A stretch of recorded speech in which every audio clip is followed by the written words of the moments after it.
정청래 더불어민주당 대표가 조희대 대법원장을 향해 공개적으로 비판에 나서면서 여당과 사법부 간 신경전이 심화되고 있습니다. 또 대통령 최측근인 김현지 총무비서관 문제까지 겹치면서 여야 공방이 확대되고 있는 모습인데요. 자, 어제였죠. 정청래 대표가 자신의 페이스북을 통해서 조희대 대법원장을 겨냥한 강도 높은 발언을 내놨습니다. 법사위가 조 대법원장 청문회를 의결한 이후 잠잠했던 정 대표까지 나서면서 집권 여당과 사법부 간 신경전이 점입가경으로 치닫고 있는데, 사실 이게 문제가 된 게 추미애 법사위원장이 일부 당내 강경파가 같이 추진했는데 이 청문회를 당 지도부가 이를 사전에 몰랐다라는 보도가 나왔었습니다. 일각에서는 이 지도부 패싱 논란으로 당내 계파 싸움으로 이어질까봐 이 지도부가 또 신속히 이렇게 입장을 정리한 거 아니냐, 이런 해석도 나오거든요. 어떻게 보십니까? 두 가지로 봅니다. 그러니까 이게 소란스러워지니까 지금 추미애 한 명한테 토스했을 수도 있다라고 보고, 아니면 추미애가 별명 중에서 저는 뭐 개인적으로 좋아하진 않지만 보수의 어머니라는 말이 있거든요. 보수 정권을 재탄생시켰던 역할을 했다. 추미애가 건든 사람은 대권 후보가 된다. 막 이런 말들도 있어요. 근데 추미애가 만약에 진짜로 이런 결정을 단독으로 충분히 또 할 수 있는 사람이기도 해요. 그냥 뱉어놓을 수 있는 사람이라고도 봅니다. 했다라고 하면 이거는 국민 분노를 자극하는 것이다. 그리고 지금 정청래나 추미애 같은 경우는 제가 볼 때 이성을 잃은 상황이다라고 보여요. 그러니까 이게 지금 권력 독점을 위해서 독재를 완성하기 위해서 지금 이성을 잃은 상태이다. 상권 분립과 법치에 지금 이 사법부의 독립을 완전히 깨트리고 있다. 그리고 이 발언들에 대해서도 지금 권력의 우선순위가 있다라고 하는 거 아닙니까? 이거 지금 민주당이 야당이었을 때 입장과 완전히 배치되는 거죠. 네. 대통령도 잘못했으면 법 앞에 평등해야 되고 수사를 받을 수 있고 구금도 될 수 있고 하다라고 해놓고 지금 자기네들 재판 다 어떻게든 세우려고 하고, 또 지금 유죄 취지에 파기환송을 했던 조희대 대법원장 정치 보복성 플러스 이 부분에 대해서 탄핵이나 기타 조치를 함으로 인해서 다른 대법원들에게 압박 가하겠다는 거 아닙니까? 이 것이 현실화된다라고 하면 대한민국 상권 분립은 그때부터 완전히 깨지는 것이다. 사법부 독립 깨지는 것이다. 이것이 대한민국 체제가 깨지는 완전히 근간이 되는 것이다. 이 증상을 보고도 대한민국의 체제 위기를 느끼지 못한다라고 하면 이건 정말로 둔감한 것이다. 지금 대한민국은 이미 사법부가 흔들리고 있는 것이고, 이건 상권분립제도가 흔들리고 있는 것이고, 만약 지금 이들의 주장처럼 조희대 대법원장을 탄핵 절차를 밟게 된다거나 그리고 또 증인으로 세워서 사퇴 압박을 한다거나 하게 된다면 이건 심각하게 대한민국의 체제가 흔들리고 있는 것이다라는 말씀을 드립니다. 그리고 이 부분은 조희대 대법원장이 혼자 막아낼 수 있는 것도 아니요. 그리고 대한민국의 판사들이 혼자 막아낼 수 있는 것도 아니다. 그렇기 때문에 우리 국민의힘과 국민들이 판사들에게 더 큰 용기를 실어줘야 되고, 장애투쟁을 통해서라도 더 큰 용기를 심어줘야 되는 것이고, 그리고 판사들이 제대로 된 판단을 할 수 있게 이거 재판 재개 갈 수 있는 트리거가 돼야 됩니다. 이재명의 재판 재개로 연결될 수 있는 트리거의 역할이 반드시 되어야 된다는 말씀을 드리고 싶습니다. 네. 위원님은 어떻게 보셨습니까? 민수 최고위원님 말씀하신 것처럼 국회는 여러 권한을 갖고 있습니다. 그러니까 상권 분립 차원에서 행정부도 견제할 수 있고, 그리고 사법부도 견제하면서 그 상권이 균형을 이룰 수 있도록 하는 권한을 국회가 많이 갖고 있습니다. 그것이 뭐 대통령을 2번이나 탄핵했던 그런 사례도 있고, 그러니까 지금 민주당이 주도하는 국회가 사법부를 견제하고 싶다면, 특히 대법원장을 견제하고 싶다면 탄핵하면 됩니다.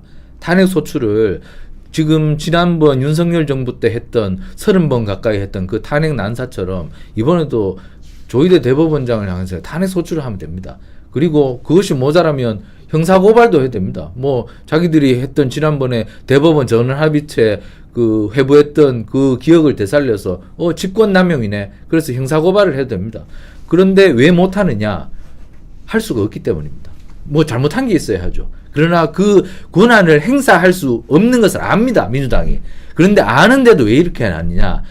이것은 결국에는 재판부를 압박해서 이번에 지금 3대 특검이 끝나고 나면 재판부가 자기 마음대로 판결을 할 수 있도록 그렇게 재판부를 압박해서 자기가 원하는 재판 결과를 이끌어내려고 하는 겁니다. 그것이 바로 민주당이 노리는 최종적인 목적이죠. 대법원장을 지금 탄핵도 못하고 그리고 고발도 못한다는 걸 알면서 이렇게 하는 그 속내는 바로 그것이죠. 국민들도 다 알고 있습니다. 근데 민주당이 계속 이렇게 하는 것은 자기들의 정파적 이익을 사법부에 대한 압력을 통해서 실현하려는 겁니다. 상대를 완전히 말살하려는 거죠. 국민의힘을. 그렇기 때문에 이렇게 무리수를 드는 겁니다. 근데 국민들이 이것을 알고 있기 때문에 언젠가 민주당이 이것을 통해서 부메랑을 맞아서 큰 낭패를 볼 겁니다. 당장 저는 내년 지방선거에서 민주당의 이런 그 잘못된 의도가 다 들통이 나고 탄로가 나서 국민들이 심판할 것이라고 봅니다. 이렇게 상대를 압박하고 그리고 사법부마저 유린하는 이러한 정파를 국민들이 놔두겠습니까? 저는 국민들께서 이런 민주당의 잘못된 의도 그리고 음흉한 속내를 다 알고 있기 때문에 언젠가는 선거로서 심판받을 것이다. 민주당이 지금 잘못 가도 너무 많이 잘못 갔다. 지금 민주당이 어느 정도 좀 탈선을 하는 것은 애교로 봐줄 수 있습니다만은 이것은 탈선을 넘어서 이것은 거의 뭐 완전히 그 가서는 안 될 길을 이미 가버렸다. 저는 이 사법부에 대한 이번 압박은 민주당이 민주정당으로서 도저히 해서는 안 될 선을 넘었기 때문에 이것은 국민들께서 심판을 할 것이다. 저는 민주당이 자충수를 뒀다고 생각합니다. 네, 민주당이 계속해서 사법부를 압박하는 모습인데요. 조희대 대법원장을 청문회로 불렀는데 이제 사실 불러야 할 인물은 또 따로 있거든요. 대통령실 그림자 실세라고 불리는 김현지 총무비서관 문제로 좀 넘어가 보도록 하겠습니다. 김 비서관은 이재명 대통령을 시민운동 시절부터 줄곧 보좌해온 핵심 인물로 알려졌는데요. 1998년 성남 시민모임 창립 때부터 이재명 대통령을 30년 가까이 보좌해온 최측근 인사입니다. 이 만사형통이 아니라 김현지 비서관만 통하면 된다는 만사현통 이라는 표현이 있을 만큼 이 대통령실의 실세라고 불리고 있는데요. 이제 그렇지만 또 개인 이력이 거의 알려지지 않은 데다 외부의 모습을 드러내지 않아서 그림자 측근이라고 불립니다. 자, 그런데 어제 이 김현지 총무비서관 문제로 여야 공방이 벌어졌습니다. 우선 영상부터 함께 보시죠. 이 증인 명단에 대통령 비서실에 보면 지금 총무비서관이 빠져 있습니다. 근데 총무비서관은 14대 이후에 단 한 번도 증인에서 제외된 적이 없습니다. 김현지 비서관은 존엄입니까? 절대 불러서는 안 되는 존엄한 존재입니까? 우리 총무비서관 하나를 여기 출석을 못 시키는 이런 결정을 민주당에서 하고 있는 이 모습 국민들이 보면은 뭐로 보겠습니까? 김현지 비서관보다 더 많은 권한을 갖고 대통령실을 운영에 관여하는 게 비서실장 아닙니까? 그러니까 비서실장한테 따져 물어도 충분히 국정감사 지장 없다. 국민의힘이 솔직히 말씀드리면 공당이 아니에요. 공당이 하는 거 보면 무슨 말을 그렇게 해요? 공당 아니죠. 공당입니까? 그러면 그게 아니 그 예? 공당이에요? 조용해 보세요. 김현지 못 부르는 이유가 있어요. 김현지를 못 부르는 이유가 있다고요. 뭐가 할 말 없어요. 들어보셔. 그 대통령실 살림살이 하는 분 아닙니까? 그런데 이 사람이 나오면은 정쟁이 유발된다. 저는 정말 이해가 안 됩니다. 뭐가 이렇게 의원님들은 두려우십니까? 문고리 권력입니까? 아니면 만사 형통 인사 그리고 앞으로 총선 지선까지 이분 휘하에서 벌어질 일이라서 무엇이 두렵습니까? 네, 김현지 총무비서관이 도대체 누구길래 이렇게 꽁꽁 싸매는 걸까요? 성남에서는 유명하죠. 성남에서는 굉장히 유명하고 뒤에 얘기들도 굉장히 많고요. 근데 지금 중요한 것은 총무비서관을 왜 부르지 않느냐이겠죠. 그 14대부터 지금 안 부른 적이 없다. 증인으로 채택되지 않은 적이 없다는 건 근 30년 동안 이거는 당연히 나오는 사람으로 굳어져 있는 사람이라는 건데 지금 민주당이 이 정도까지 강하게 반대하면서 총무비서관을 증인 신청하지 않겠다라고 하는 것은 다른 이유가 있다라고 봐야지 맞겠죠. 그러니까 지금 업무에 관한 것 외에 다른 공격받을 여지들을 스스로 많이 열어놨다. 그러니까 다른 공격이 들어오면 어떡하지 하는 걱정이 앞선 것이라고 봐야 될 것 같습니다. 뭐 우리가 방송용은 아니겠지만 비방용으로 굉장히 많은 얘기들이 돌고 있기 때문에 근데 지금 민주당은 사실 저런 국감장에서도 비방 얘기 막 하는 거거든요. 온갖 얘기 지어내서까지 하고 지금 AI 녹취 파일까지 뭐 지어내고 하는 거 아닙니까? 그럼 국민의힘이 이거 도끼 품어서 이거 주변에 떠돌고 있는 얘기들 꺼내면 어떡하지 하는 불안감이 있지 않는가 일단 첫 번째로 생각됩니다. 이게 아니면 굳이 증인을 이렇게 거부할 리가 없다라는 말씀을 드리고요. 그리고 이게 잘 알려져 있지 않기는 한데 김현지 같은 경우가 여기도 반미 활동을 했던 자예요. 그래서 지금 실제로 여기 2003년 시민 모임에서 김현지가 작성했던 글로 파악되는데 효순이 미선이의 한을 풀자, 쇼파 협정 전면 개정해라, 조지 부시 뭐 공개 사과해라, 민족 자주, 반전 평화 실천하자, 오만한 미국을 규탄한다. 막 이런 문구들을 본인이 작성해서 그 공문으로 내리기도 했던 것 같고 그래요. 그래서 지금 실제로 보면은 이 이재명 정권 자체가 굉장히 심각하다, 미국과.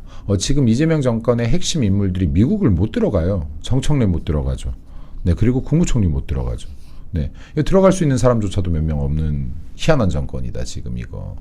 그래서 지금 이게 미국이 그렇기 때문에 더 오해들을 많이 하는 것인데 특히 지금 김현지 같은 경우는 성남에서 다 말하지 못할 정도로 온갖 얘기들이 다 돌고 있는 대상이기 때문에 이재명과 지금 민주당이 이러한 뒤에서 들리는 얘기들이 국감장에서 울려 퍼질 것을 대려 걱정하지 않는다면 증인으로 부르지 못할 이유가 전혀 없다.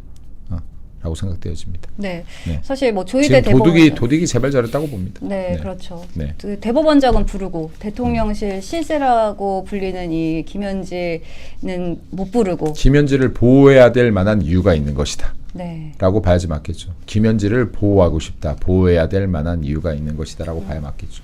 네. 의원님 어떻게 그러니까 보셨습니까? 우리 최고위원님 말씀처럼 운영위에 불려 나오면 속사포처럼 국회의원들이 질문이 쏟아지겠죠. 그러면 뭐 과거에 시민운동 할 때 미국에 대한 생각이 어땠느냐 뭐 이런 거까지 나올 수 있겠죠. 그러나 거기에 대해서 답변을 하려니까 좀 궁색하기도 하겠죠. 이게 과거에 했던 것들이 만약에 서면으로 드러난다거나 그런 증거들이 있다면 총무비서관이 대통령실에서 굉장히 높은 위치입니다. 과거에는 뭐 김영삼 정부나 이런 때는 김영삼 대통령께서 민주화 운동할 때 핵심 참모를 바로 총무비서관을 했었죠. 그만큼 총무비서관은 그 대통령실의 살림살이를 관장하기 때문에 이분이 노 하면 대부분 안 됩니다.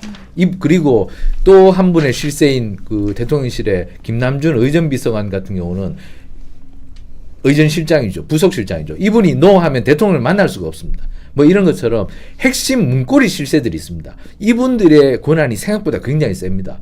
이분들이 노 하면 안 되는 것들이 너무 많기 때문에 정부 부처도 덜덜 떱니다. 그렇기 때문에 이분들의 핵심 실세들의 생각을 우리 국민들 한번 알 권리 차원에서 들어볼 필요가 있습니다. 그렇기 때문에 여태까지 대부분 국회에 나왔던 겁니다. 그렇기 때문에 왜 막는지 이해가 되지 않습니다.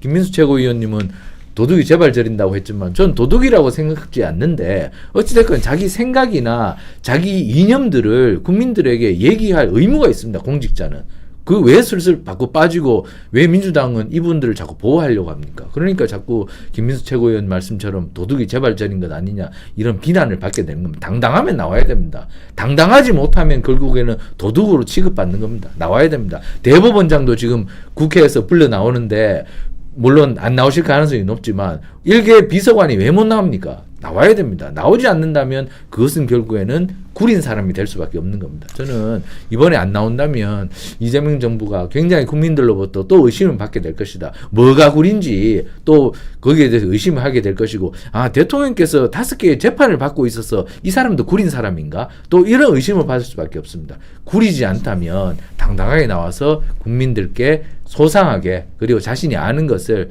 다 밝혀주시기를 간곡히 기원합니다. 아까 만사 현통이라고 하셨는데 그 정도로 김현지의 파워가 세다.